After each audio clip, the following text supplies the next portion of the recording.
നിങ്ങളെ എതിർ സ്ഥാനാർത്ഥി വലിയ വ്യക്തി അധിക്ഷേപമാണ് നിങ്ങൾക്കെതിരെ നടത്തുന്നത്, അപ്പോഴൊന്നും നിങ്ങൾ പ്രതികരിക്കുന്നില്ല. നമ്മൾ നേരെ ഒരു അക്രമം വരുമ്പോൾ നമ്മൾ തന്നെ ചാടി വീണ് അയ്യോ ഞാൻ അങ്ങനെയല്ല ഞാൻ അങ്ങനെയാന്ന് പറയുന്നതിൻ്റെ ആവശ്യമില്ല. അത് നാട് പറയുന്ന സ്ഥിതി വരും. പിന്നെ എല്ലാ രാഷ്ട്രീയ പാർട്ടിയിലും ഇപ്പോൾ എതിർ രാഷ്ട്രീയ പാർട്ടികളിലുള്ളവരും അങ്ങനെ എല്ലാവരും പറയുന്നവരെന്നുള്ള അഭിപ്രായം എനിക്കില്ല. നമസ്കാരം. ഇന്ന് നമ്മളെ കൂടെ ഉള്ളത് വളരെ തിരക്കിനിടയിലും സംസ്ഥാനത്തിൻ്റെ PWD tourism minister PA Muhammad Riyas സഖാവാണ്. അപ്പോൾ റിയാസ് ഖാനെ കേരളത്തിന് ഇൻട്രൊഡക്ഷൻ്റെ ആവശ്യമില്ല. ഒരു വളരെ തിരക്കിട്ട് അപ്പോൾ അതൊരു ക്യുക്ക് ഇൻ്റർവ്യൂ. നമ്മൾ സാധാരണ പൊതുവേ ചെയ്യാറുള്ള ഡീറ്റെയിൽഡ് സാധനത്തിന് പകരം വളരെ ക്യുക്കായിട്ട് അദ്ദേഹത്തിന് എന്താണ് പറയാനുള്ളതെന്ന് നോക്കുന്ന ഒരു സാഹചര്യമാണ്. റിയാസ് ഖാൻ നമസ്കാരം. നമസ്കാരം ചെയ്ത് അപ്പം ഞാൻ നിങ്ങളെ ഓർക്കുമ്പോഴൊക്കെ ഞാൻ ഓർക്കുന്നൊരു സാധനം, നമ്മൾ മഹാരാഷ്ട്രയിൽ മോച്ചിനെയൊക്കെ വെച്ച് നമ്മളെ പ്രീതി ശേഖറിൻ്റെ ഒരു പരിപാടി ഓർമ്മ ഉണ്ടെങ്കിൽ, പിന്നെ അങ്ങനെ ദേശീയ തലത്തിൽ നിങ്ങൾ നടത്തിയ കുറേ ഇടപെടലുകൾ നേരിട്ട് കണ്ട ഒരാളാണ് ഞാൻ. അതിൻ്റെ നിങ്ങളെ കൂടെ യാത്ര ചെയ്യാനൊക്കെ ഒരു അവസരം കിട്ടിയ ആളാണ്. നമ്മളെ രണ്ടുപേരെയും കണക്ട് ചെയ്യുന്ന ഒരു പ്രധാനപ്പെട്ട ഓർമ്മ എന്ന് പറയുന്നത് ആ കാലഘട്ടത്തിൽ ഇന്ത്യയിൽ വലിയ തോതിൽ സംഘപരിവാർ വളർന്നു വരുന്നൊരു സാഹചര്യം. അപ്പോൾ DYFIയുടെ ദേശീയ പ്രസിഡന്റ് എന്നുള്ള രീതിയിൽ ഉള്ള ഓർമ്മകളിൽ നിന്ന് തുടങ്ങാം. എന്തൊക്കെയായിരുന്നു അന്നത്തെ പ്രവർത്തനങ്ങൾ? ഒന്നിപ്പോൾ നിങ്ങൾ പറഞ്ഞ ഇരകളെ മുഴുവൻ ഞങ്ങൾ ഒരു സ്ഥലത്ത് കൊണ്ടുവന്നിരുന്നു. ഇരകളെന്ന് പറയുമ്പോൾ പല നിലയിലും ആക്രമിക്കപ്പെട്ട ഇരകൾ, അവരെ മുഴുവൻ ഒരു കേന്ദ്രത്തിൽ കൊണ്ടുവന്ന പരിപാടി, അത് വളരെ ആവേശകരമായിരുന്നു. പിന്നെ ഓർക്കണ ഒരുപാടുണ്ട്. ഇപ്പോൾ ജുനൈദ് കൊല്ലപ്പെട്ടു. അതെ അതെ, ഹാഫിൽ ജുനൈദ് കൊല്ലപ്പെട്ടു. പെരുന്നാളിൻ്റെ തൊട്ടേ അടുത്ത ദിവസമാണ്. ഇപ്പോൾ ജുനൈദിൻ്റെ വീടുമായി തുടർച്ചയായിട്ട് ഞങ്ങൾ ബന്ധം വെച്ചിരുന്നു. ഹരിയാനയിലാണ്, ഫരീദാബാദ്. അതെ. അപ്പോൾ പിന്നെ അവരിവിടെ കേരളത്തിലൊക്കെ വരികയൊക്കെ ചെയ്തിരുന്നു. അപ്പോൾ അത് ഒരു വല്ലാത്ത അനുഭവമായിരുന്നു. വീട്ടിൽ പോയതും പിന്നീട് കേരളത്തിലെ മുഖ്യമന്ത്രി അവർക്ക് കാണണമെന്ന് ആഗ്രഹം പ്രകടിപ്പിച്ച് ഡൽഹിയിൽ നിന്ന് കണ്ടതും ഒക്കെ ഒരു വലിയ അനുഭവമായിരുന്നു. അന്ന് സഖാവ് കോടിയേരി ഇവിടെ ഞാൻ ചോദിക്കുകയായിരുന്നു, അല്ലാതെ നമ്മൾ ഇങ്ങനെ ജുനൈദിൻ്റെ വീട്ടിൽ നിന്ന് വിളിക്കുന്നത് ഇങ്ങനെ അവരിങ്ങനെ ഇങ്ങോട്ട് ആഗ്രഹം പ്രകടിപ്പിച്ചു. അപ്പോൾ കോടിയേരി പറഞ്ഞു നമുക്ക് ഏർപ്പാട് ചെയ്യാം. അങ്ങനെയാണ് അവർ ഡൽഹിയിൽ പോളിറ്റ് ബ്യൂറോ യോഗത്തിന് ഉണ്ടായിരുന്നു, മുഖ്യമന്ത്രിയും കോടിയേരിയും. അങ്ങനെയാണ് അവരെ വന്ന് കണ്ടത്. അതൊരു വലിയ സംഗതിയായിരുന്നു. നിങ്ങൾ ഓർക്കുന്നുണ്ടല്ലോ, അത് വലിയ സംഗതിയായിരുന്നു. അന്ന് ഗവൺമെൻറ് അവരെ കൈത്താങ്ങായി മാറുന്ന സ്ഥിതിയൊക്കെ ഉണ്ടായി. പിന്നെ നമ്മുടെ മറക്കാൻ പറ്റാത്തൊരു സംഭവം നമ്മുടെ അശോകിൻ്റെ കൊലപാതകമാണ് തമിഴ്നാട്ടിൽ. അറിയില്ല? അപ്പോൾ ഒരു ദളിതുമായി ബന്ധപ്പെട്ട കൊലപാതകം നടന്ന് ഞങ്ങളവിടെ എത്തി. സംഭവം പോസ്റ്റ്മോർട്ടം നടക്കുക. അപ്പോൾ ആളുകൾ പറഞ്ഞു, അടുത്ത ബാലവേലനാണ് സംസ്ഥാന കക്ഷി, ബോഡിയായിട്ട് വീട്ടിലേക്ക് പോകാൻ പറ്റില്ല, കാരണം സവർണരുടെ വഴിയിലൂടെയാണ്. അപ്പോൾ അവർ ഗുണ്ടകൾ ആക്രമിക്കുമെന്ന് പറഞ്ഞു. പക്ഷെ അങ്ങനെ ഞങ്ങൾ പിന്നെ അതിന് നേതൃത്വം കൊടുത്തുകൊണ്ടാണ് ഞങ്ങൾ ബോഡിയായിട്ടൊരു യാത്ര പോയിരുന്നു. അത് ഭയങ്കര അനുഭവം, മറക്കാൻ പറ്റാത്ത അനുഭവം. ചിത്രമൊക്കെ ഇങ്ങനെ വലിയ നിലയിൽ പ്രചരിച്ചത് എനിക്ക് ഓർമ്മ ഉണ്ട്. അതൊക്കെ അതെല്ലാം ഒന്ന് ആലോചിച്ച് നോക്കി. സ്വാതന്ത്ര്യം കിട്ടി 75-70 വർഷം കഴിഞ്ഞിട്ടും ഒരു സവർണ വിഭാഗത്തിന്റെ മേഖലയിലൂടെ ബോഡിയായിട്ട് പോകാൻ പറ്റാത്ത ഒരു ഇന്ത്യ. അത് കൊല്ലപ്പെട്ട്, അതെ തൊട്ടപ്പുറത്തുള്ള കൊലപാതകത്തിന് ശേഷവും കൊന്നുകൊണ്ടിരിക്കുകയാണ്. അതെ അതിന്റെ പ്രത്യേകത കേരളത്തിലും നമുക്ക് ചിന്തിക്കാൻ കഴിയാത്ത. പൗരത്വ നയവുമായി ബന്ധപ്പെട്ട് നമ്മുടെ സമരങ്ങൾ, കാരണം കേരളത്തിലെ സമരത്തിന് വ്യത്യസ്തമാണല്ലോ മറ്റു സമരങ്ങൾ. ഡൽഹിയിലെ സമരമായാലും അവിടുന്ന് അറസ്റ്റ് ചെയ്യപ്പെട്ടിട്ടുണ്ട്. ഡൽഹിയിൽ നിങ്ങൾ ഈ പൗരത്വ സമരമായിട്ട് ബന്ധപ്പെട്ട് അറസ്റ്റ് ചെയ്യപ്പെട്ടു. അന്ന് അഖിലേന്ത്യാ പ്രസിഡന്റ്. പോലീസിന്റെ അടിയും ഞങ്ങൾക്കൊക്കെ എല്ലാവർക്കും കിട്ടിയിരുന്നു. പിന്നെ മുംബൈയിലും ഇതേപോലെ അറസ്റ്റ് ചെയ്ത് വാനിലിടുന്ന ഒരു രംഗമുണ്ട്. അതെ ലാത്തി കൊണ്ട് ഇങ്ങനെ കുത്തുകയാണ്, പുറത്തൊക്കെ ഇങ്ങനെ കുത്തുകയല്ല. അങ്ങനെയുള്ള സംഭവം ഒരു പിന്നെ അതുമായി ബന്ധപ്പെട്ട് നമ്മളെ സർവകലാശാലയിലെ ജാമ്യ മറ്റേ അല്ല നമ്മളെ ഷാഹിൻ ബാഗില് അവിടെ സർവകലാശാല ജാമ്യമില്ല അല്ലേ? അതെ. അപ്പൊ അവിടെ അന്ന് നിരോധനാജ്ഞയ്ക്ക് തുല്യമായിരുന്നു. അവിടെ പോയി അവിടെ സംസാരിച്ചതൊക്കെ ജീവിതത്തിൽ ഒരു പ്രശ്നം മറക്കാൻ പറ്റാത്തതാണ്. പിന്നെ ഗൗരി ലങ്കേഷിന്റെ നമ്മുടെ ബാംഗ്ലൂരിലെ സംഭവം, അതിന്റെ പ്രക്ഷോഭം. പിന്നെ ശ്വേതാ ഭട്ടിനെ കാണാൻ ഗുജറാത്ത് പോയി, സഞ്ജയ് ഭട്ടിന്റെ ശ്വേതാ ഭട്ടിനായിട്ട് നല്ല ബന്ധമായിരുന്നു. അപ്പൊ ജുനൈദിന്റെ ഫാമിലിയും ശ്വേതാ ഭട്ട് ഇവരൊക്കെ നമുക്കിപ്പോഴും നല്ലൊരു ബന്ധമുണ്ട്. മിനിസ്റ്റർ ആയതിനു ശേഷം അവരൊക്കെ ബന്ധപ്പെട്ടു, അവര് വിളിച്ചിരുന്നു. അപ്പൊ അതൊരു വല്ലാത്ത അനുഭവമാണ് ഉണ്ടാക്കിയിട്ടുള്ളത്.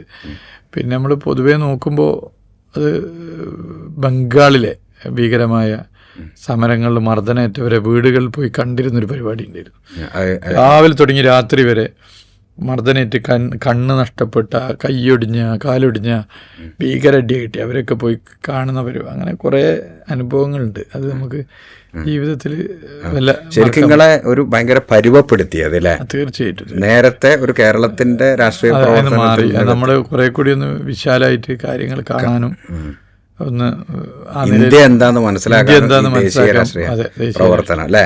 ശരിക്കും അതിന് ശേഷം പഴയ റിയാസ്ക്ക് അല്ല പിന്നീടുള്ള പ്രതികരണങ്ങളിൽ തന്നെ വലിയ മാറ്റം വന്നിട്ടുണ്ട് എനിക്ക് തോന്നുന്നു. ഭയങ്കര ഒരു ഇരുത്തം വന്ന, ശരിക്കും ഞാൻ വിചാരിച്ചു അത് മന്ത്രിയായതിൻ്റെ ആണ്, അതിനപ്പുറത്തേക്ക് ഇങ്ങനെയാണ് അല്ലേ? മന്ത്രി ഞാൻ ഓരോ ദിവസവും, ഞാൻ നല്ല എല്ലാ മനുഷ്യരും നമ്മളിൽ എന്തെങ്കിലും പോരായ്മയുണ്ടോ എന്ന് സ്വയം മനസ്സ് പരിശോധിക്കേണ്ടതുണ്ട്. അങ്ങനെ പരിശോധിക്കുമ്പോൾ സ്വാഭാവികമായിട്ട് തിരുത്തലുകൾ വരുത്തിപ്പോണം. ഇപ്പോൾ നിങ്ങൾ ഈ പറഞ്ഞ പ്രതികരണമായാലും ഇപ്പോൾ നമ്മൾ ഒരു ആയുധം ഉപയോഗിക്കുന്നതിന് തുല്യമാണ് നമ്മളെ വഴിവിട്ടൊരു വാക്ക്. മുറിവേൽക്കും, മനുഷ്യരിൽ മുറിവേൽക്കും.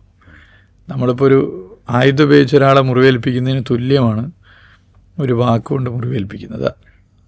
ആയുധം ഒരാളാണ് മുറിവേൽക്കുന്നതെങ്കിൽ വാക്ക് ചിലപ്പോൾ ഒരുപാട് പേരിൽ ഒറ്റയടിക്ക് മുറിവേൽപ്പിക്കും. അപ്പോൾ നമ്മളത് വളരെ ശ്രദ്ധിക്കണം. അപ്പോൾ അതിപ്പോൾ അടുത്ത കാലത്തായിട്ട് ഞാൻ വളരെ കുറച്ച് കാലമായിട്ട് ശ്രദ്ധിക്കുന്നുണ്ട്. ഞാനും ശ്രദ്ധിച്ചിട്ടുണ്ട്. കാരണം നമ്മൾ കാരണം ഒരാൾക്ക് വ്യക്തിപരമായ ഒരു പ്രയാസം അല്ലെങ്കിൽ അവരെ സ്നേഹിക്കുന്നവർക്ക് അതിൻ്റെ വായിട്ട് ഉണ്ടാവരുത്, പരമാവധി ശ്രദ്ധിക്കുന്നുണ്ട്. ഈ മംഗലാപുരം കലാപവുമായിട്ട് ബന്ധപ്പെട്ട ഒരു ഓർമ്മ നേരത്തെ പറഞ്ഞിരുന്നല്ലോ. അത് മംഗലാപുരത്ത് ഒരു കലാപവും പ്രശ്നം ഉണ്ടായപ്പോൾ ഞങ്ങൾ DYFIയുടെ വോളണ്ടിയേഴ്സ് അവിടെ പോയിരുന്നു. അപ്പോൾ ഞങ്ങൾ ഈ പ്രശ്നം നടന്ന വീടുകളിൽ പോവുകയാണ്. അപ്പോൾ ഞങ്ങൾ ആ വീടുകളിൽ ഇരിക്കുമ്പോഴാണ് ബഹുമാനിയായ കാന്തപുരം AP ഉസ്താദ് അവിടെ എത്തുന്നത്. ഞങ്ങൾക്കൊപ്പം സംസാരിച്ച് ഞങ്ങൾക്കൊപ്പം പിന്നെ ആ പ്രവർത്തനത്തെയൊക്കെ ശ്രദ്ധിച്ച് നോക്കി കണ്ട വല്ലാത്തൊരു എക്സ്പീരിയൻസ് ആയിരുന്നു. ഭയങ്കര എക്സ്പീരിയൻസ്. അവിടെ വലിയ അക്രമം നടന്നൊരു സാഹചര്യം, അതെ, ആളുകൾ കൊല്ലപ്പെട്ട സംഭവമായിരുന്നത്. അപ്പോൾ അങ്ങനെയുള്ള വിഷയങ്ങൾ ഇപ്പൊ നമ്മൾ കാണുന്നില്ലേ, കർണാടകയിൽ കോൺഗ്രസ് ഭരിച്ചിട്ടും ബുൾഡോസർ കൊണ്ട് വീട് BJP ഭരണം. അതെ, അത് നമുക്ക് പ്രത്യേകം പറയേണ്ട ഒരു വിഷയം. അതെ, പ്രത്യേകം പറയണ്ട. കാരണം BJPയെ മാറ്റി കോൺഗ്രസിനെ കൊണ്ടുവന്ന ഒരു പ്രതീക്ഷയാണ്. BJP മാറി കോൺഗ്രസ് വന്നിട്ടും BJPയുടെ B ടീം അല്ലെ A ടീമിനെ പോലെ അവിടെ കാര്യങ്ങൾ നടത്തുകയാണ്. തെലങ്കാനയിലുണ്ട്. അപ്പം അത് നോക്കുമ്പോഴാണ് ഈ മംഗലാപുരം സംഭവം ഓർക്കുന്നത്. അപ്പോൾ കാന്തപുരം ഉസ്താദ് ഒരു പ്രായമായ ബഹുമാനിയ വ്യക്തിത്വം നേരിട്ട് അവിടെ വരുന്നു, ഈ കൊല്ലപ്പെട്ട വീടുകൾ സന്ദർശിക്കുന്നു. അപ്പോൾ നമ്മളെ കാണുന്നു, നമ്മളെ DYFIയോട് വലിയ ഐക്യദാർഢ്യവും സംസാരമൊക്കെ നടത്തുന്നു. ഉസ്താദായിട്ട് അങ്ങനെ ഒരു ബന്ധം ഇപ്പോഴും കാണുമ്പോൾ ഉസ്താദ് അത്തരം കാര്യം പറയാൻ വലിയ താല്പര്യമുണ്ട്.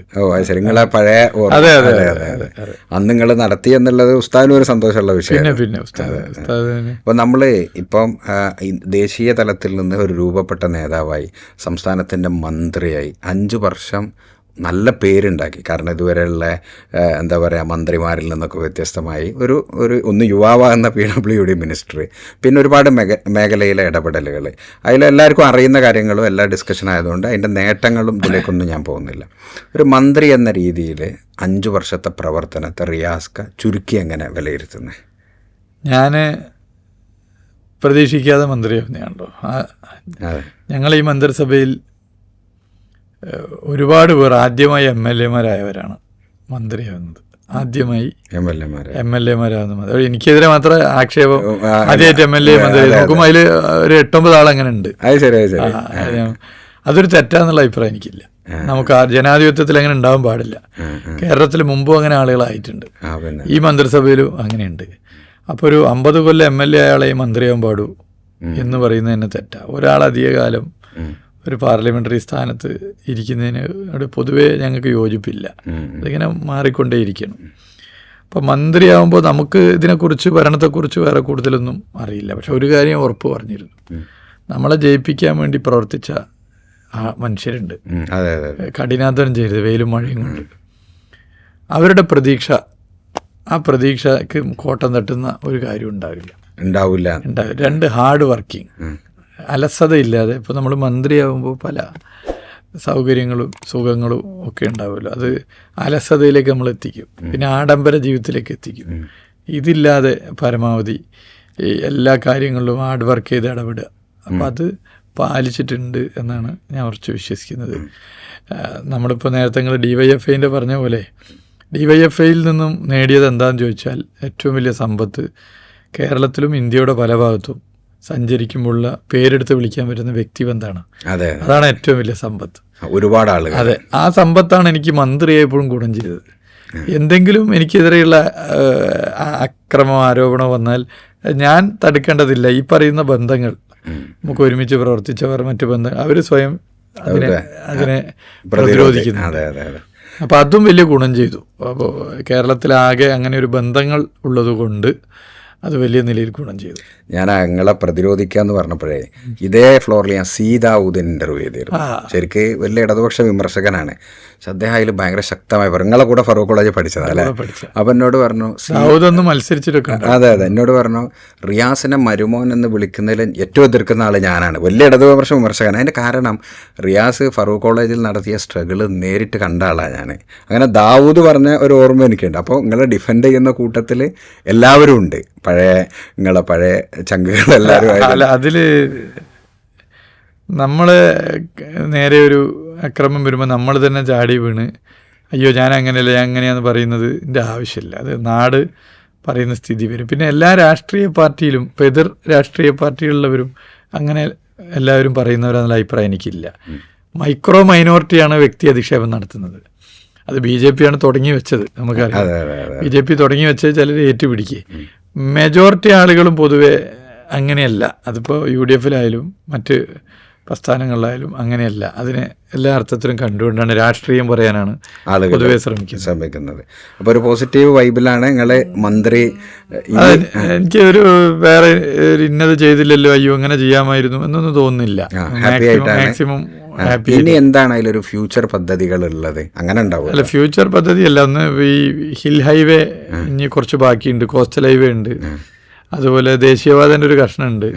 പിന്നെ നമ്മൾ കുറേ പുതിയ BMMBC റോഡുകളാവുക. ഇന്ത്യയിലെ ഏറ്റവും ഗുണനിലവാരം ഉറപ്പുവരുത്തുന്ന നിർമ്മാണ രീതി. അതിപ്പോൾ 100% PWD റോഡ് അധികം വൈകാതെ BMMBC ആവും. പിന്നെ റെസ്റ്റ് ഹൗസ് ഇപ്പോൾ നന്നായി ഓൺലൈൻ. അത് റെസ്റ്റ് ഹൗസ് എന്ന് പറയുമ്പോൾ 600 രൂപയ്ക്ക് ഒരു മുറി. ഇപ്പോൾ ഫറൂഖ് റെസ്റ്റ് ഹൗസ് വന്നു, അവിടെ 600 രൂപയ്ക്ക് ഒരു റൂമാണ്. നല്ല സൗകര്യമുള്ള. അപ്പോൾ പല പുറത്തുനിന്ന് പല ആളുകളും വന്ന് അവിടെ താമസിക്കുക. അപ്പോൾ അവിടുത്തെ ഓട്ടോറിക്ഷയ്ക്ക് അതിൻ്റെ വായിട്ട് ഓട്ടം കൂടുന്നു, പീടികയിൽ കച്ചവടം വരുന്നു. എയർപോർട്ട് പോകേണ്ടവർ ഏറ്റവും അധികം ഇപ്പോൾ താമസിക്കുന്ന ഒരു സ്ഥലമായിട്ട് ഫറൂഖ് റെസ്റ്റ് ഹൗസ് മാറി. ഫറൂഖ് റെയിൽവേ സ്റ്റേഷൻ അടുത്താണ്. അപ്പോൾ കോഴിക്കോട് ഇതിനൊക്കെ പോകുന്ന ആളുകൾ ഇവിടെ വരുന്നുണ്ട് ഫറൂഖ്. അപ്പോൾ ഈ റെസ്റ്റ് ഹൗസ് എന്ന് പറഞ്ഞാൽ സാധാരണ മനുഷ്യർക്ക് 600 രൂപക്ക് ഏറ്റവും സൗകര്യമുള്ള റൂം കിട്ടുന്നു എന്നുള്ളതാണ്. ചിലര് ഇതെന്തോ ആഡംബര കെട്ടിടം എന്നൊക്കെ പറയുന്ന ചെറിയ തുകക്ക് റൂം കിട്ടുകയാണ്. അങ്ങനെ ഒരു റെസ്റ്റ് ഹൗസ് വരുന്നു. ഇത് കേരളത്തിലാകെ ഇതുപോലെ ഓൺലൈൻ ബുക്കിംഗ് ആരംഭിച്ചു. ഓൺലൈൻ നേരത്തെ മുറി കിട്ടുക എങ്ങനെയാണെന്ന് ആർക്കും അറിയില്ലേ. ഓൺലൈൻ ബുക്കിംഗ് ആരംഭിച്ചതോടുകൂടി 30 കോടി അധിക വരുമാനം അപ്പം ഉണ്ടായത്. അധിക വരുമാനം. അപ്പോൾ വിരൽത്തുമ്പിൽ മുറി കിട്ടും. അപ്പം ഇതൊക്കെ ഒരു വലിയ മാറ്റം പുതിയ കേരളത്തിലേക്ക്. പിന്നെ ടൂറിസം കേരളം ഒരു ടൂറിസ്റ്റ് സ്റ്റേറ്റായി മാറിക്കൊണ്ടിരിക്കുക.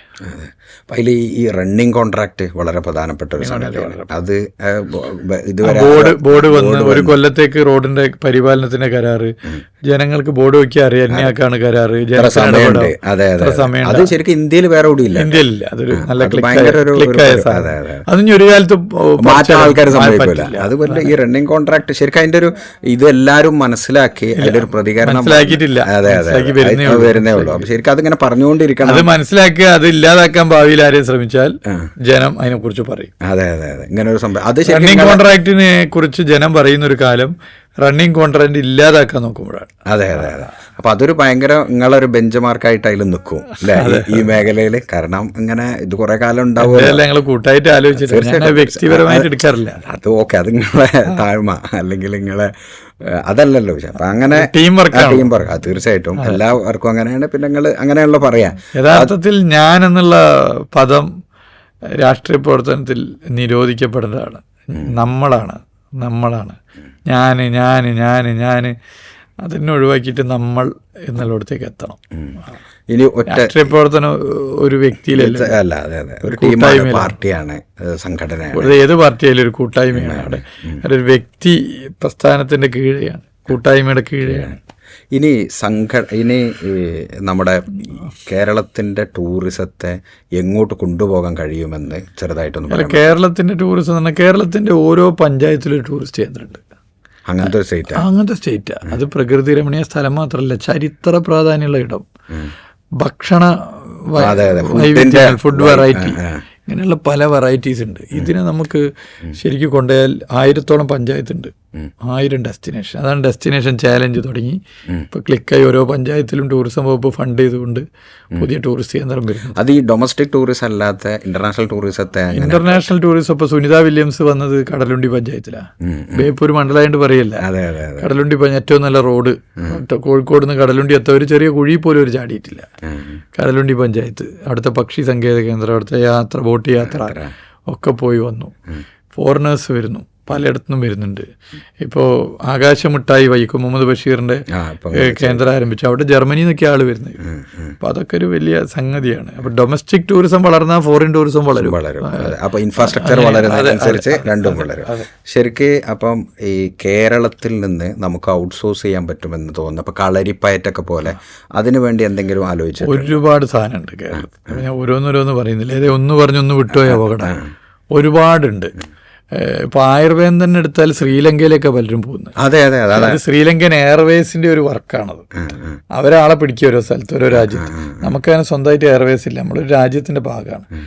പക്ഷേ യഥാർത്ഥത്തിൽ ആയുർവേദത്തിനെ ഷോക്കേസ് ചെയ്യാൻ ഇപ്പോൾ വെൽനസ് കോൺക്ലേവ് നടത്തി. പിന്നെ ഭാവിയിൽ കുറെ കൂടി ആളുകൾ ഇവിടേക്ക് വരും. ആയുർവേദം അങ്ങനെ പല മേഖലയായിട്ടും ബന്ധപ്പെടുത്തി ചെയ്യുന്നത്. അപ്പോൾ ഇതാണ് ഈ ടൂറിസവും PWD ഒക്കെ ആയിട്ട് ബന്ധപ്പെട്ടുള്ളത്. ഇനിയിപ്പോൾ മത്സരത്തിലേക്കാണല്ലോ നമുക്ക് വരേണ്ടത്. മത്സരം എങ്ങനെ പോണേ? മത്സരം ബേപ്പൂര് പൊതുവെ അനുകൂലമാണ്. ഇടതുപക്ഷ ജനാധിപത്യ മുന്നണിക്ക് കഴിഞ്ഞ തവണ റെക്കോർഡ് വോട്ട കിട്ടി 82,000. അത് മറികടക്കും. 2000 അഹങ്കാരം കൊണ്ട് പറയണല്ലോ, അത് ജനങ്ങളായിട്ട് നമ്മൾ ഇടപെടുമ്പോഴൊരു ബന്ധം വെച്ച് കക്ഷി രാഷ്ട്രീയ ഭേദമന്യേ ആളുകൾ വോട്ട് ചെയ്യും. പക്ഷെ എതിരാളി പഴയങ്ങള ആളാണ്. അത് മാത്രമല്ല കുറച്ച് ഇതൊരു ഫേമസ് ആയ ആളാണ്. അതിനെ കുറിച്ച് എന്താണ്? എതിരാളി നമ്മളാളല്ല, പലരെ ആളായിരുന്നു. ഓരോരുത്തരെ ആളാവുന്നു, ആക്ഷേപിക്കല്ല, ഓരോരുത്തരെ ആളാവാണ്. അപ്പം അതൊന്നും കുഴപ്പമില്ല. തെരഞ്ഞെടുപ്പ് എന്ന് പറഞ്ഞാൽ അത് ജനങ്ങൾ പ്രബുദ്ധരാണല്ലോ. ചിലരെ ധാരണ ഈ പണത്തിന് മീതെ പരുന്ത് പറക്കൂലെന്നാ തെരഞ്ഞെടുപ്പിൽ. പക്ഷെ പണത്തിന് മീതെ ബേപ്പൂര് പറക്കും, അത് നമുക്ക് കാണാം. പ്രബുദ്ധരായ ജനങ്ങളാണ്, പ്രബുദ്ധരായ ജനങ്ങളെ. ഈ ചിലർ പല കാര്യത്തിനും കാശ് ചെലവാക്കുന്നവരാണ്, പല കാര്യത്തിനും ഹോബിയാണ് അതിന്. ചിലപ്പോൾ പല ദൂരത്തുള്ള പല കാര്യങ്ങൾക്കും വേണ്ടി പോകാനൊക്കെ പൈസ.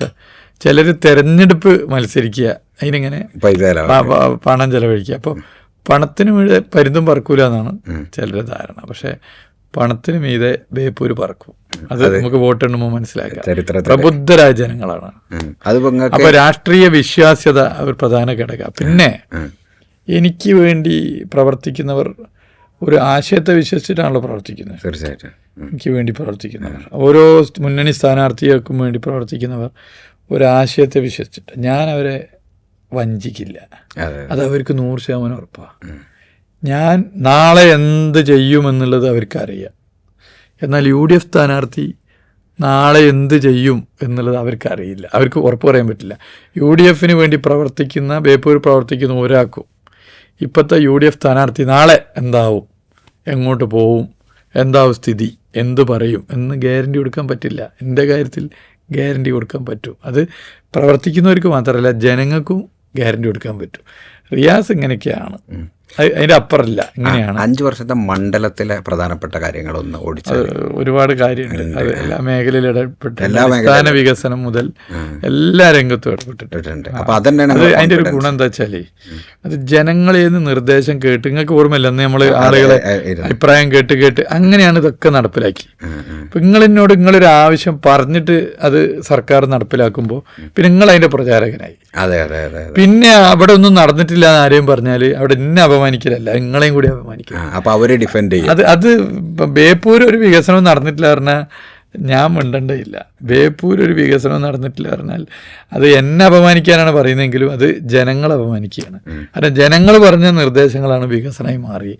അത് ജനങ്ങളെ അപമാനിക്കുന്നതില്ല. ജനങ്ങളെ ഏറ്റെടുക്കും, ജനങ്ങളെ ഏറ്റെടുത്തിട്ടുണ്ട്. നമുക്കറിയാം, നിങ്ങൾ മറ്റു മണ്ഡലങ്ങളിലൊക്കെ പോകുന്നുണ്ടല്ലോ, അത്രയും കോൺഫിഡൻസാ? നല്ല കോൺഫിഡൻസ്. കാരണം ഞാൻ ഇപ്പം നോക്കുമ്പോൾ ഇന്നലെ കൊയിലാണ്ട്, ഇന്ന് നോർത്തില് പലയിടത്തും പോകുന്നുണ്ട്. അത് കോൺഫിഡൻസ് കൊണ്ട് മാത്രമല്ല, നമ്മളൊരു ഉത്തരവാദിത്വം കൂടി ഉണ്ടല്ലോ. പാർട്ടി നമ്മൾ നമ്മക്കുള്ള വോട്ട് പിടിക്കുന്ന പോലെ തന്നെ ഒരു മന്ത്രിയായിരുന്നു, പിന്നെ CPIM-ന്റെ സെക്രട്ടറി മെമ്പർ നിൽക്കുള്ള, സ്വാഭാവികമായിട്ടും പറ്റുന്ന പണി കൂടി എടുക്കണം. അതിപ്പോൾ ഇപ്പം മാത്രമല്ല, തദ്ദേശ തെരഞ്ഞെടുപ്പിലും ലോക്സഭാ തെരഞ്ഞെടുപ്പിലൊക്കെ അങ്ങനെ ചെയ്തിട്ടുണ്ട്. തദ്ദേശ തെരഞ്ഞെടുപ്പിൽ ബേപ്പൂർ മണ്ഡലത്തിൽ 108 വാർഡുണ്ട്. നിങ്ങൾ പറഞ്ഞാൽ വിശ്വസിക്കില്ല. ഈ 108 വാർഡിലും കുടുംബസംഗമം നടത്തി. 108 കുടുംബസംഗമത്തിലും പങ്കെടുത്ത് 10,066 ആളെ അന്ന് നേരിട്ട് കണ്ടിട്ടുണ്ട്. ഡിസംബർ 66 ആളെ അന്ന് നേരിട്ട് കണ്ടിട്ടുണ്ട്. 10,066 ആള് എൻ്റെ പുസ്തകത്തിൽ ഉണ്ട്, ഓരോ സ്ഥലത്തുള്ള ആള് എണ്ണം. അപ്പൊ ഈ ഇലക്ഷനിൽ എത്ര ആളെ കണ്ടു? ഈ ഇലക്ഷനിൽ ഒരുപാട് പേരെ കണ്ടു. പിന്നെ ഇലക്ഷൻ ആയതുകൊണ്ടല്ല, ഞാൻ ഇപ്പം നിങ്ങളോട് പറഞ്ഞുതരാം. റൂമി ഇപ്പോൾ ഇലക്ഷൻ March 15 പ്രഖ്യാപിച്ചു. March 15 ഇപ്പം നമ്മൾ ഇത് നിൽക്കുന്നത് കുറച്ച് ദിവസം. എന്നാൽ എന്നെ ഇലക്ഷൻ പ്രഖ്യാപിക്കുന്നതിന് മുമ്പ് May 3, 2021 MLA തിരഞ്ഞെടുത്തു. May 3, 2021 മുതൽ March 15, 2026 വരെ 1778 ദിവസമുണ്ട്. ഈ 1778 ദിവസവും മന്ത്രി എന്നുള്ളതിൽ കുറേ പുറത്തു പോകും. ചിലപ്പോൾ കേരളത്തിൽ പുറത്തു പോകും, ലോകത്തെ രാജ്യങ്ങൾ പോകേണ്ടി വരും, ജില്ലയിൽ പോകേണ്ടി വരും. പക്ഷേ ഈ 1778 ദിവസവും ഈ മണ്ഡലത്തിലെ നാട്ടുകാരെക്കുറിച്ച് ഓർക്കാത്ത, അതിൽ ഓരെപ്പറ്റി ഇടപെടാത്ത ഒരു ദിവസമല്ല, ഒരു ദിവസമല്ല, ഒരു സിംഗിൾ ഡേ അല്ല. അതിനും വേണ്ടി ഒരു ഫോൺ കോൾ പോലും വിളിക്കാത്തൊരു ദിവസം ഉണ്ടാവില്ല. പിന്നെ ഈ 1778 ദിവസം ഓരോ ദിവസവും എൻ്റെ സ്വഭാവം കൊണ്ട്, ഞാൻ അഹങ്കാരത്ത് പറയില്ല കേട്ടോ, എൻ്റെ സ്വഭാവം കൊണ്ട് ഒരു ബന്ധം നഷ്ടപ്പെട്ടിട്ടില്ല, ഒരു ബന്ധം കൂടിയിട്ടേ ഉള്ളൂ. 1778 ദിവസവും ഓരോ ബന്ധവും പുതിയ പുതിയ ബന്ധങ്ങൾ, സ്നേഹബന്ധങ്ങൾ ഉണ്ടായിട്ടുള്ളൂ. ഞാൻ ഒരാളെയും ഒരു മന്ത്രി നിലക്ക് കണ്ടിട്ടില്ല, ഇടപെട്ടിട്ടില്ല, എൻ്റെ രീതിയിൽ വന്നിട്ടില്ല. അപ്പം അതിലെല്ലാ പാർട്ടിയുണ്ട്. സംഗമത്തിൽ ഇപ്പൊ KSUവിന്റെ അന്നത്തെ യൂണിറ്റ് പ്രസിഡന്റ് ഉണ്ട്, റെഡിയിരിക്ക് MSF-ൽ എനിക്കെതിരെ മത്സരിച്ചവരുണ്ട്, KSUവിന് സ്ഥാനാർത്ഥിയായവരുണ്ട്. അപ്പൊ അതുപോലെ മണ്ഡലത്തിൽ അങ്ങനെ ഒരു വൈഡ് റിലേഷൻ ഉണ്ട്. അത് പാർട്ടിക്കൊക്കെ അതീതം ഒരു മാനസിക ബന്ധം. അതൊരു തെരഞ്ഞെടുപ്പിനുള്ള ബന്ധമല്ല. അതുകൊണ്ട് ഈ ഇലക്ഷൻ വർക്ക് എന്ന് പറഞ്ഞാൽ ഞങ്ങളോട് വളരെ സത്യസന്ധമായിട്ട് പറയണം, ഓരിക്ക് വേണ്ടി അങ്ങനെ വർക്ക് ചെയ്യുന്നുണ്ട് എല്ലാവരും വർക്ക്. അപ്പോൾ നിങ്ങൾ കുറച്ച് റിലാക്സ്ഡ് ആണ്. വർക്ക് ചെയ്യുന്നുണ്ട്. ഞാൻ അപ്പോൾ മറ്റു മണ്ഡലങ്ങളിലും പോകുന്നതിനോ ഒന്നും, ഞാനപ്പോൾ ജസ്റ്റ് എന്നെ ഏൽപ്പിച്ച പണി ചെയ്യുന്നെന്ന് മാത്രം. അമിത ആത്മവിശ്വാസത്തിൽ പറയണല്ല കേട്ടോ, വസ്തുത ഞാൻ പറഞ്ഞു. ഈ സംസ്ഥാനത്തെ പൊതുവെയുള്ള ഇടതുപക്ഷത്തിന്റെ സാഹചര്യങ്ങളൊക്കെ ഒന്ന് പറഞ്ഞാൽ. സംസ്ഥാനത്തെ ഇടതുപക്ഷത്തിന് അനുകൂലമാണ്. അതിന് പല കാരണമുണ്ട്. മലയാളീൻ്റെ പ്രത്യേകത, ഓരോ തെരഞ്ഞെടുപ്പിലും വ്യത്യസ്ത രീതിയിലാണ് വോട്ട് ചെയ്യുക. ലോക്സഭാ തെരഞ്ഞെടുപ്പ് വരുമ്പോൾ ദേശീയ രാഷ്ട്രീയം, പഞ്ചായത്ത് തെരഞ്ഞെടുപ്പ് വരുമ്പോൾ പ്രാദേശികമായിട്ട് ഉള്ള പ്രശ്നങ്ങൾ ഇഷ്ടമുള്ള ആളാണ്, പരിചയമുള്ള ആളാണ്. നിയമസഭാ തെരഞ്ഞെടുപ്പ് വരുമ്പോൾ ഇവരെ സേഫ് LDF ആണ്, വർഗീയ കലാപമില്ല. UDF ഉള്ള കാലത്താണ് അത് ഏറ്റവും പ്രധാനപ്പെട്ട സംഗതിയാണ്. അപ്പോൾ അത് ദേശീയ തലത്തിൽ വർഗീയ കലാപങ്ങളില്ല. കാരണം ഇന്ത്യ എല്ലാ വർഷവും അതിൽ എന്താണ് ശരിക്കും അങ്ങനെ അത് കക്ഷി ചേരില്ല. അപ്പോൾ കോൺഗ്രസ് ഭരിക്കുന്ന സംസ്ഥാനങ്ങളിൽ പോലും വർഗീയ കലാപങ്ങൾ ഉണ്ടാവുന്നു. BJP ആഗ്രഹിക്കുന്ന പോലെ കാര്യം നടക്കുന്നു. കേരളത്തിലെ നടക്കൂല. ലെഫ്റ്റിന് ഒരു റെസ്പോൺസിബിലിറ്റി ഉണ്ടല്ലോ, ആ റെസ്പോൺസിബിലിറ്റി നിർവഹിക്കുന്നു. 10 കൊല്ലം കക്ഷി ചേരാതെ മുഖം നോക്കാൻ നിലപാടെടുത്തു പോലീസും ഗവൺമെൻറ്റും. പിന്നെ നിങ്ങൾ നോക്കിയാൽ സർക്കാർ സ്കൂളിൽ ഇപ്പോൾ കൊഴിഞ്ഞു പോക്കില്ല, കുട്ടികളുടെ എണ്ണം കൂടുതലാണ്. ക്ലാസ് മുറി ചോർന്നൊലിക്കില്ല, ഹൈടെക് ക്ലാസ് മുറിയാണ്. പാഠപുസ്തകം 5-6 മാസം കഴിഞ്ഞിട്ട് കിട്ടാത്ത പ്രശ്നം UDF ഭരണകാലത്ത് പോലും ഇല്ല. അപ്പോൾ അധ്യയന വർഷം ആരംഭത്തിന് മുമ്പ് കിട്ടുക. പണമുള്ളവർക്ക് മാത്രമേ ചികിത്സകളുള്ള സ്ഥിതിയില്ല. സർക്കാർ ആശുപത്രിയിൽ പുതിയ കെട്ടിടം നന്നായി വരും. റോഡുകൾ ഒരു 30 കൊല്ലം അപ്പുറത്തേക്കുള്ള റോഡും പാലമാണ് വരുന്നത്. അങ്ങനെ എല്ലാ മേഖലയിലും കാണാൻ പറ്റും, എല്ലാ മേഖലയിലും. അത് പൊതുവെ ഇടതുപക്ഷത്തിന് ഗുണം. ഒരു ക്ഷേമ പെൻഷൻ ഒരു മാസം മുടങ്ങില്ലല്ലോ, സ്ത്രീ സുരക്ഷാ പെൻഷൻ കൊടുക്കുകയല്ലേ, എല്ലാ മേഖലയും ചേർത്ത് പിടിക്കുകയല്ലേ. അപ്പം അത് പൊതുവെ കേരള ഇലക്ഷൻ വരുമ്പോൾ ലെഫ്റ്റിനൊരു വോട്ട്. നിങ്ങൾ 2006 മുതൽ എടുത്തോളി. 2011 ഭരണം പോയെങ്കിൽ 2 സീറ്റിനാണ് പോയത്, 68 സീറ്റ് കിട്ടി. മണ്ഡല പുനർവിഭജനത്തിന് ശേഷം നടന്ന തെരഞ്ഞെടുപ്പിലൊക്കെ LDF മുന്നേറ്റാണ്. അത് എത്ര സീറ്റ് വരെ? ഞാൻ സീറ്റ് പറയണം, ഒരു 110 സീറ്റിൽ വരെ എത്തും. എന്തായാലും 100ന്റെ അപ്പുറത്തേക്ക് പോകാൻ. കാരണം ഞങ്ങളെ സ്ഥാനാർത്ഥികളൊക്കെ മികച്ച സ്ഥാനാർത്ഥികളാണ്. സ്ഥാനാർത്ഥികൾ ഈ ഫ്ലോട്ടിംഗ് വോട്ടിൽ സ്വാധീനിക്കാൻ പറ്റുന്നവരുണ്ട്.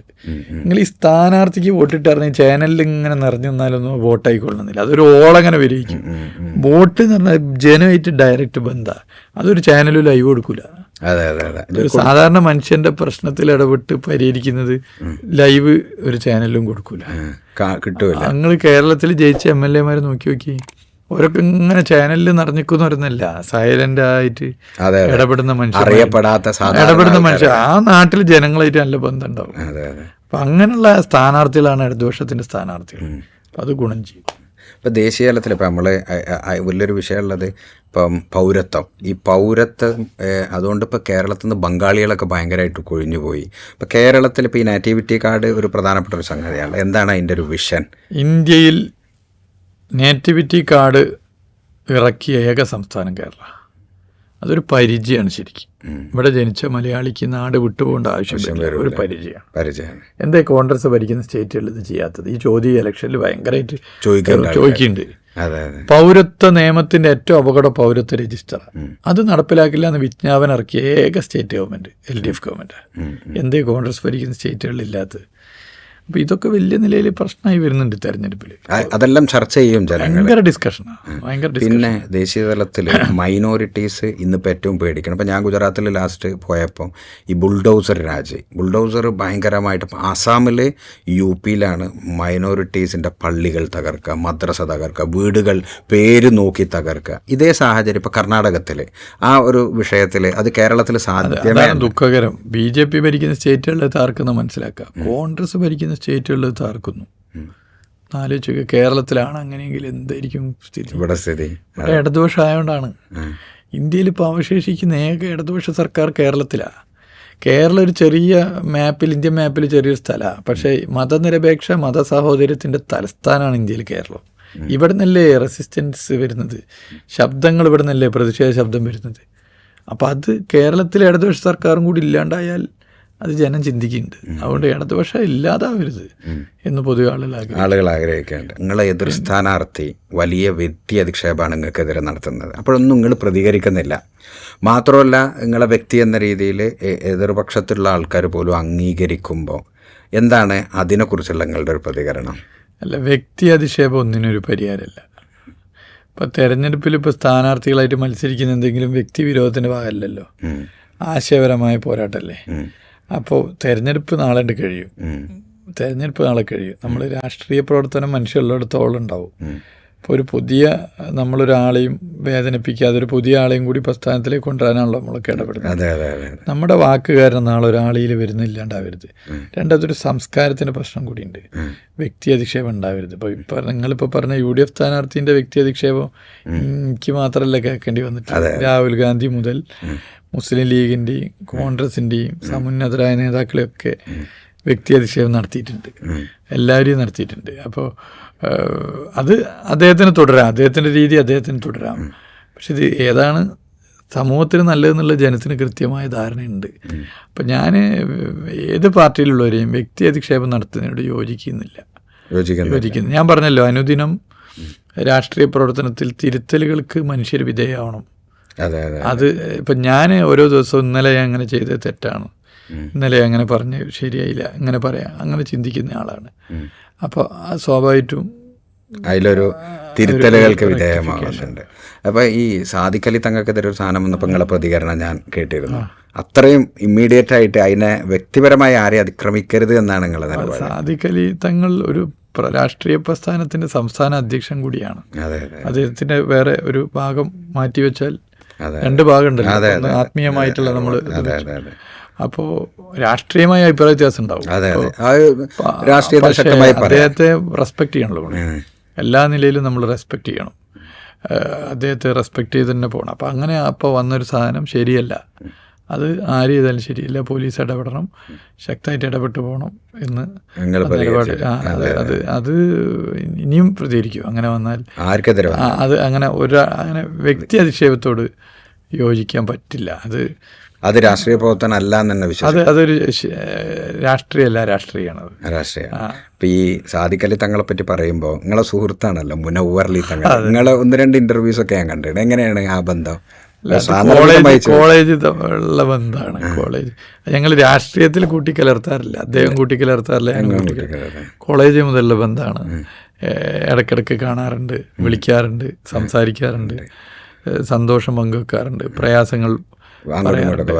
രാഷ്ട്രീയയിൽ മിക്സ് ചെയ്യുന്നില്ല, വരുന്നില്ല. അത് നിങ്ങൾ കോളേജിൽ അന്ന് പിന്നെ അവിടെ മണ്ഡലത്തിൽ പരിപാടിക്കൊക്കെ MLA മന്ത്രി ഇപ്പോൾ വന്നിരുന്നു. ബേപ്പൂർ ഇന്റർനാഷണൽ വാട്ടർ ഫെസ്റ്റിന് വന്നിട്ടുണ്ട്.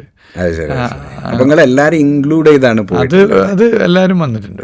അത് എല്ലാ രാഷ്ട്രീയ പാർട്ടികളിലും ബേപ്പൂർ ഇന്റർനാഷണൽ വാട്ടർ ഫെസ്റ്റിനും ഒക്കെ വന്നിട്ടുണ്ട്. ഇപ്പം നമ്മളെ ദീപാലങ്കൃതായ ഫറൂഖ് പാലം, ചിലർ പറയുന്നുണ്ട് എന്തിനാ ഈ പാലം ഇങ്ങനെ പെയിന്റ് അടിക്കുന്നത്. അതൊരു സ്വാതന്ത്ര്യ സമരമായിട്ട് ബന്ധപ്പെട്ട പാലാണ്. അന്ന് ബ്രിട്ടീഷുകാരെ വർപ്പിച്ച റെയിൽ ഗതാഗതം തടസ്സപ്പെടുത്തിയ സമരം, അതിൻ്റെയൊക്കെ ഒരു പ്രധാന കേന്ദ്രങ്ങളിൽ ഒന്നായിരുന്നത്. ഹൈന്ദവനും മുസൽമാനും തോളോട് തോൾ ചേർന്ന് പോരാടിയത് ആ പാലത്തിൻ്റെ അടിയിൽ നിന്നാണ് ചില ആലോചനയോഗങ്ങളൊക്കെ നടന്നത്. അപ്പം അങ്ങനെയുള്ളൊരു ഹെറിറ്റേജാണത്. അതിങ്ങനെ പൊട്ടി വീഴുമ്പോൾ അതിൻ്റെ അറ്റകുറ്റപ്പണി നടത്തണം. പിന്നെ അത് പെയിന്റ് ചെയ്ത് ദീപാലങ്കൃതാക്കി അതൊരു ഹെറിറ്റേജ് സംരക്ഷിക്കല, ഒരു ചരിത്രം ഉയർത്തിപ്പിടിക്കല, ചരിത്രം ഉയർത്തിപ്പിടിക്കുക. ബഹുമാനപ്പെട്ട ഡോക്ടർ MK മുനീർ സാഹിബ് അവിടെ വന്നിരുന്നു. നിങ്ങൾക്ക് ഓർമ്മ ഉണ്ടായിരുന്നു, കണ്ടിട്ടൊക്കെ പോയിരുന്നു. അത് രാഷ്ട്രീയമല്ല, അതൊക്കെ ഒരു ചരിത്രത്തെ നമ്മൾ മുറുകെ പിടിക്കുകയാണ്. അപ്പോൾ അതിലൊക്കെ എല്ലാവരും ഒന്നിക്കണം. എല്ലാവരും ഒന്നിക്കേണ്ട വിഷയത്തിൽ എല്ലാവരും ഒന്നിച്ചു പോകണം. അപ്പോൾ അവിടെ മണ്ഡലത്തിലാണെങ്കിൽ നമ്മളെല്ലാവരായിട്ടും അങ്ങനത്തെ ഒരു ബന്ധമാണ്. അത് രാഷ്ട്രീയ പാർട്ടി ആയിക്കോട്ടെ, സമുദായ സംഘടനകളായിക്കോട്ടെ, ക്ഷേത്ര ഭാരവാഹികളായിക്കോട്ടെ, പള്ളി കമ്മിറ്റി ഭാരവാഹികളായിക്കോട്ടെ, ക്രിസ്ത്യൻ ചർച്ച് ആയിക്കോട്ടെ, ചർച്ച ഉണ്ട്. പിന്നെ അവിടെ ചർച്ച ഉണ്ട്. അപ്പം അതൊക്കെ നമുക്കൊരു ഹൃദയബന്ധമാണുള്ളത്.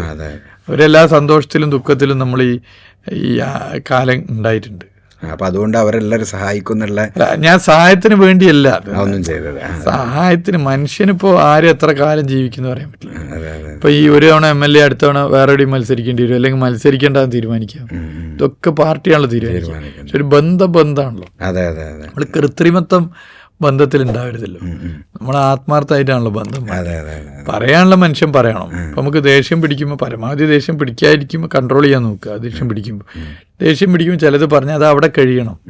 ഒരു വൈരനിരാധന ബുദ്ധിയോടുകൂടി പിന്നാലെ പോയി കൈകാര്യം ചെയ്യുന്ന രീതി അതിനോട് പൊതുവെ യോജിപ്പില്ല. രാഷ്ട്രീയത്തിലെ യോജിപ്പില്ല. ഇല്ല, ഒരു നല്ല മനുഷ്യനെ ഒരു നല്ല രാഷ്ട്രീയ പ്രവർത്തകനാകാൻ പറ്റുള്ളൂ. ശരിക്കും നമുക്ക് വളരെ ഡീറ്റെയിൽഡ് ആയിട്ട് നിങ്ങളെ ഒരു രാഷ്ട്രീയ ജീവിതം ചെയ്യണം. ഇപ്പം അതിനുള്ള സാഹചര്യം അല്ലാന്ന് എനിക്കറിയാം. കാരണം നിങ്ങൾ തിരക്കിൻ്റെ ഇടയിൽ എനിക്ക് ഈ സമയം തന്നതിന് തന്നെ നന്ദി. നിങ്ങളെ തിരക്ക് അടക്കട്ടെ. വിജയാശംസകൾ.